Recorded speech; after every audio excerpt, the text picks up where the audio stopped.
नमस्कार विद्यार्थी मित्रांनो, की काय आहे ही यूपीएससी? तर विद्यार्थी मित्रांनो, पूर्वी भारतामध्ये प्रशासकीय सेवेमध्ये येण्यासाठी ब्रिटिश काळात इंग्लंडमध्ये अशा प्रकारच्या परीक्षा घेतल्या जातात.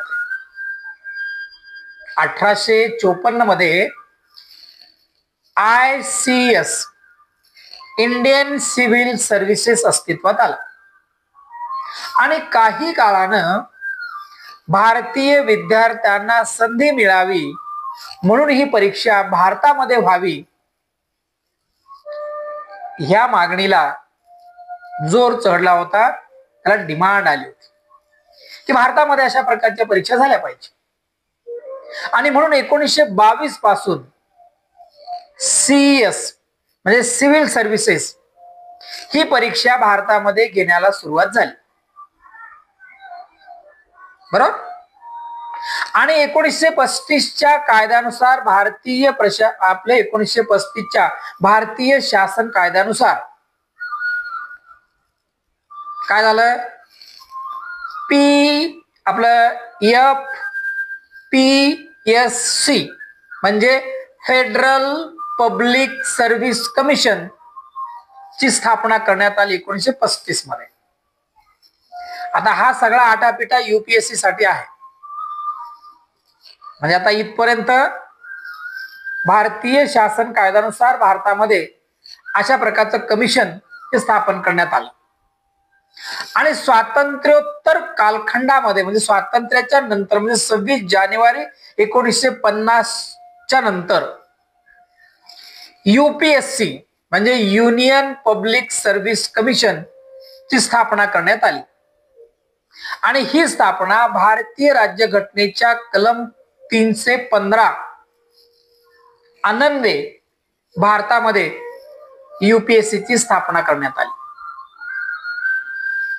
आता ही यूपीएससी भारतामध्ये अस्तित्वात येण्यासाठी 1854 पासून तिची लढाई आहे, त्याचे प्रयत्न आहे, जी प्रक्रिया आहे ती पूर्ण झाली 26 जानेवारी 1950 मध्ये.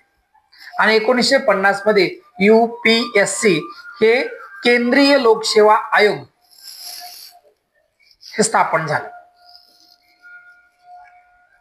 बरोबर. आता हे आयोग जे स्थापन झालं, आता हे आयोगाचं उद्दिष्ट काय होतं, ध्येय काय होतं? कारण कुठलीही गोष्ट उद्दिष्टांशिवाय का ध्येयाशिवाय अपूर्ण आहे. म्हणून मी तुम्हाला म्हटलं की आपले ध्येय निश्चित असावेत. मग ध्येयाच्या पूर्ततेसाठी आपल्याला काहीतरी बेस असला पाहिजे का नाही. म्हणून या ध्येय जे पूर्ण करायचं आहे कोणाचं, यूपीएससीचं.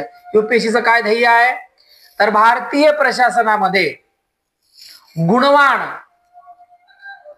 पात्र अशा उमेदवारांची निवड करणं. वेगवेगळ्या क्षेत्रामध्ये म्हणजे प्रशासनाच्या वेगवेगळ्या क्षेत्रामध्ये गुणवान अशा उमेदवाराची भारतीय प्रशासनामध्ये निवड करणं हे या यूपीएससीचं उद्दिष्ट आहे का ध्येय आहे. मग तो IAS असेल, तो IPS असेल किंवा तो ARS असेल किंवा तो IFS असेल, अशा वेगवेगळ्या भारतीय प्रशासनामध्ये गुणवान अशा उमेदवाराची किंवा प्रशासकाची नेमणूक करणं, त्याची निवड करणं यासाठीचं उद्दिष्ट ह्या यूपीएससीचं आहे. त्याचबरोबर हे यूपीएससी काय करणार आहे, याचं ध्येय काय तर देशाच्या लोकशाही आणि संघराज्य रचनेला सक्षम बनवणं. दुसरी गोष्ट, मेरिट बेस्ड सिलेक्शन ही जी काही धोरण आहे याचा पारदर्शकपणे याची पारदर्शकता आहे ती कायम ठेवणं. म्हणजे ज्यांची आपण निवड करणार आहोत, म्हणजे हे कमिशन ज्यांची निवड करणार आहात त्यांची निवड करत असताना या गोष्टीवर जास्तीत जास्त भर दिला जायचे, ते म्हणजे कोणता, मेरिट बेस्ड सिलेक्शन. म्हणजे मेरिट बेस्ड सिलेक्शन ह्या पॉलिसीचा अवलंब सस्टेन ठेवून अशा पात्र उमेदवाराची निवड करणं हे या ओके, आपल्याला सांगता येतं की युपीएससीची जी कामगिरी आहे, आता युपीएससीची कामगिरी काय आहे तर भारतीय कलम 320 नुसार भारतीय प्रशासनामध्ये पात्र उमेदवारांची किंवा प्रशासकाची नेमणूक करण्यासाठी विविध परीक्षांचं आयोजन करणं, त्याचं नियोजन करणं, त्यांचे निकाल लावणे आणि नियुक्त्यांसाठी मुलाखतीचं आयोजन करणं, ही कामगिरी ह्या युपीएससी कडे सोपवलेली आहे. बरोबर, म्हणजे जे उमेदवार IPS, IAS किंवा ARS किंवा IFS मध्ये जाण्यासाठी ज्या उमेदवार परीक्षा देऊ इच्छितात त्यांच्या परीक्षेचं आयोजन करणं, परीक्षा दिल्याच्या नंतर त्यांचे निकाल लावणे, निकाल लावल्याच्या नंतर त्यांच्या नियुक्तीसाठी मुलाखती आयोजित करणं आणि त्यांना वेगवेगळ्या ठिकाणी पोस्टिंग्स देणं, हे प्रामुख्याने युपीएससी ही कामगिरी करते. आता त्याचबरोबर युपीएससी काय करते तर केंद्रीय सेवेसाठी नियुक्त्या किंवा बदल्यांसाठीचा सल्ला पण देऊ शकते.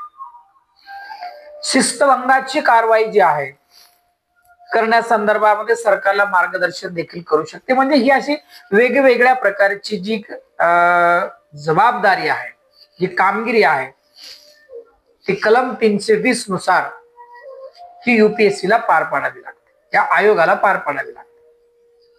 आता ह्या आयोगाची रचना कशी असते बघा, युपीएससीची रचना कशी असते तर युपीएससी हे एक संविधानिक संस्थान आहे बघा. आर्टिकल 315 ते 323 नुसार या युपीएससीची प्रशासनिक जी रचना आहे, ही रचना ही फार महत्वाची आहे. तर काय, या युपीएससीला एक अध्यक्ष असतो आणि या अध्यक्षाची जी निवड आहे ती राष्ट्रपती माध्यमातून होत असते किंवा राष्ट्रपतीकडून ती नियुक्ती केली जाते. शिवाय जे सदस्य असतात साधारणतः 9 ते 11 पर्यंत सदस्य असतात आणि या सदस्यांची नियुक्ती देखील ही राष्ट्रपतींच्या माध्यमातून किंवा राष्ट्रपतीकडून यांची नियुक्ती केली जाते.